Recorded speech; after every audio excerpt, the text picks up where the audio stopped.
एक समय की बात है। एक शहर में मीना नाम की एक लड़की रहती थी। मीना बड़ी पढ़ी लिखी और सुंदर थी। मीना के माँ बाप उसके लिए लड़का ढूंढ रहे होते हैं। एक दिन उनके घर मनोज और उसका परिवार मीना को देखने आते हैं। मीना मनोज से मिलती है, पर वह शादी से इनकार कर देती है। देखो माँ, मुझे मनोज से कोई शादी वादी नहीं करनी। मैं एक लड़के को पसंद करती हूँ और मैं तो उसी से शादी करूंगी। मीना की माँ इस बारे में मीना के बाबूजी से बात करती हैं, पर वह तो गुस्से में लाल हो जाते हैं। वह शादी को साफ इनकार कर देते हैं और मनोज के परिवार को हाँ कर देते हैं। मीना को जैसे ही यह बात पता चलती है, वह चुपके से घर से चली जाती है और राहुल से शादी कर लेती है। शादी के बाद राहुल मीना को वहां से बहुत दूर एक बड़ी सी घर में ले जाता है। ये कितना सुंदर है। यहाँ कितना बड़ा बगीचा भी है।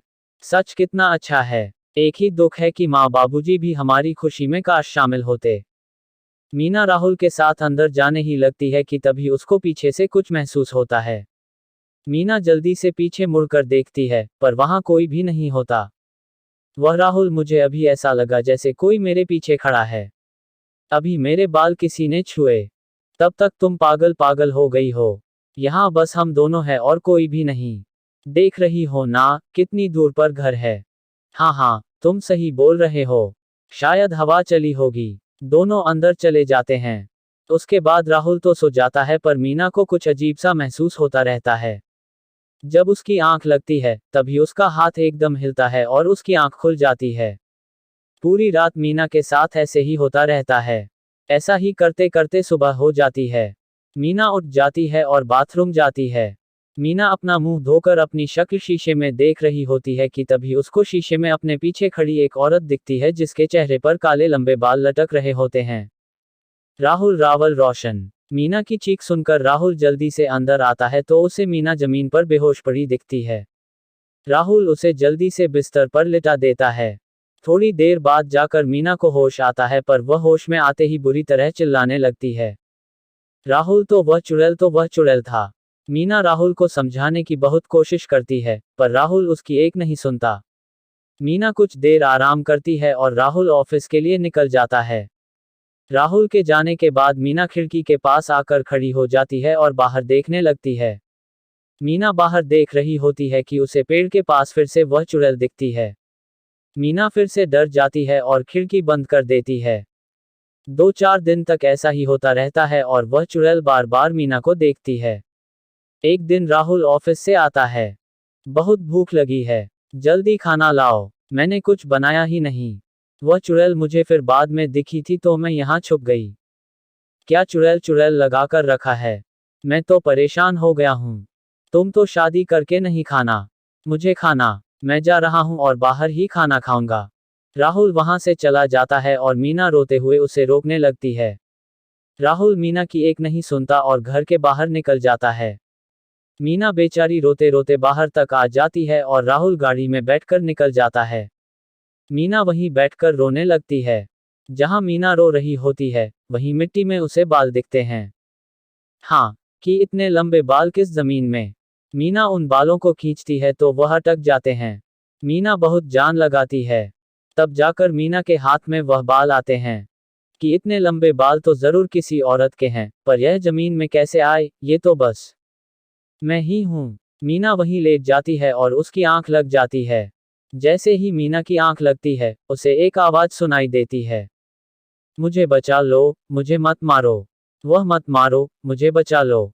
आवाज सुनते ही मीना एकदम उठकर बैठ जाती है और सामने एक चुड़ैल को देखती है। मुझे बचा लो, मुझे आजाद कर दो, मुझे आजाद कर दो। मीना डरकर भागने लगती है। पर वह चुड़ैल एक ही बात बोलती रहती है। मुझे बचा लो। मैं जो चाल आज कल हूँ, मुझे बचा लो। मीना अपने कमरे में एक कोने में जाकर बैठ जाती है। पूरी रात ऐसे ही निकल जाती है और फिर सुबह राहुल आ जाता है। मीना का मन होता है कि वह रात को जो कुछ भी हुआ सब राहुल को बता दे, पर वह खुद को रोक लेती है। मीना वहां से चली जाती है और रसोई में काम करने लगती है। रसोई में एक खिड़की होती है जहां से पूरा ऋचा अच्छे से दिखी।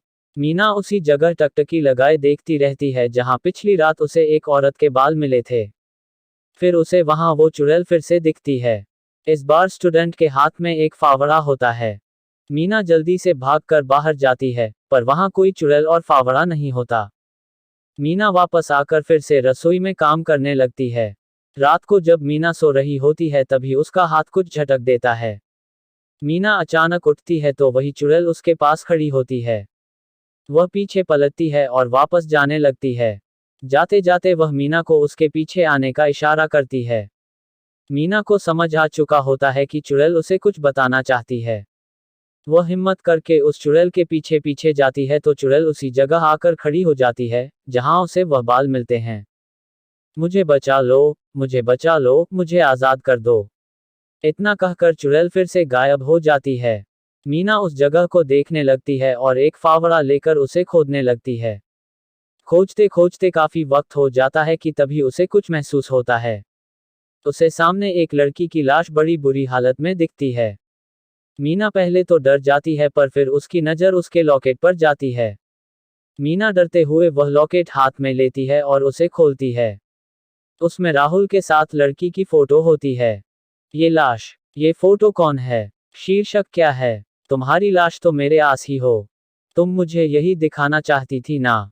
अब बताओ मुझे। मेरे सामने तो। मीना के सामने तभी वह चुड़ैल आती है। मुझे आज़ाद कर दो, मेरी मदद करो। मुझे आज़ाद कर दो। पर मैं क्या कर सकती हूँ? मैं कैसे तुम्हारी मदद करूँ? पहले तुम मुझे कुछ बताओ तो सही। मैं राहुल की पहली पत्नी हूँ। राहुल ने मेरे साथ शादी की और मुझे यहाँ पर लेकर आया था। थोड़े दिन बाद उसका बर्ताव बदल गया और शायद ये तुम्हारी वजह से था। वह मुझ पर हर वक्त चिल्लाता और मुझे मारता था। एक दिन जब मैंने पुलिस को बताने को सोचा और मैं पुलिस को फोन करने लगी तभी राहुल यहाँ आया और मुझे देख लिया। उसने मुझे तब तक मारा जब तक मेरी जान नहीं चली गई। मेरे मरने के बाद उस पर मुझे यहाँ किस जगह कब्र खोदकर मुझे उसमें दफन कर दिया। क्या सच में राहुल ने ऐसा किया? मुझे तो यकीन ही नहीं हो रहा, पर मैं तुम्हें इंसाफ जरूर दिलाऊंगा। तुम्हारी मदद करूंगी। बस तुम राहुल को इतना परेशान कर दूं कि खुद दुखी हो जाए। बस फिर उस दिन से चुड़ैल और मीना एक हो गए। अगले दिन से चुड़ैल राहुल को दुखी करने लगी। सबसे पहले उसने राहुल के दूध के ग्लास को खून से भर दिया। राहुल ने जब ये देखा तो बड़ी तेज चिल्लाया, मीना जल्दी से आती है। क्या हुआ? राहुल, ये देखो खून। तुमने मुझे दूध की जगह खून दिया। कहाँ खून? ये तो दूध ही है। देखो ना, तुम भी हो क्या ये खून है? देखो ध्यान से। मेरी आंखें एकदम सही है। ये सफेद रंग का दूध ही है। राहुल परेशान होकर उठ जाता है और चला जाता है। अब शाम को जब राहुल खाना खा रहा होता है तो उसके खाने में कीड़े मकोड़े घूम रहे होते हैं। मीना, चल रही हो? अब क्या हुआ? तो ये देखो, क्या ये खाने में कीड़े चल रहे हैं? अब पागल हो गए हो क्या? अच्छी खासी सब्जी में कीड़े बता रहे हो? लो, मैं अभी खाकर बताती हूँ। मीना सब्जी खाकर दिखा देती है और राहुल एकदम सुन्न रह जाता है। पटेल भी वहीं खड़ी सब देख रही होती है। राहुल के साथ हर वक्त ऐसी चीजें होती रहती हैं। धीरे धीरे राहुल की दिमागी हालत बिगड़ने लगती है। वह फिर डॉक्टर के पास जाता है तो वहां भी चुड़ैल उसे परेशान करती है। डॉक्टर को भी यही लगता है कि राहुल पागल हो गया है।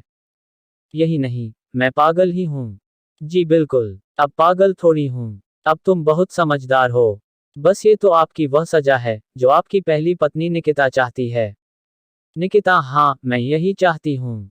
इसे तड़पते हुए देखना अब आपका था। राहुल चुड़ैल को देखकर और निकिता का नाम सुनकर कांपने लगता है। आप क्यों डर रहे हो? निकिता तुम्हारी पहली पत्नी मीना को अब सब सच पता है। अब तुम बिना पागल हुए भी जिंदगी भर पागलों के साथ रहोगी और अपने किए की सजा भुगतोगी।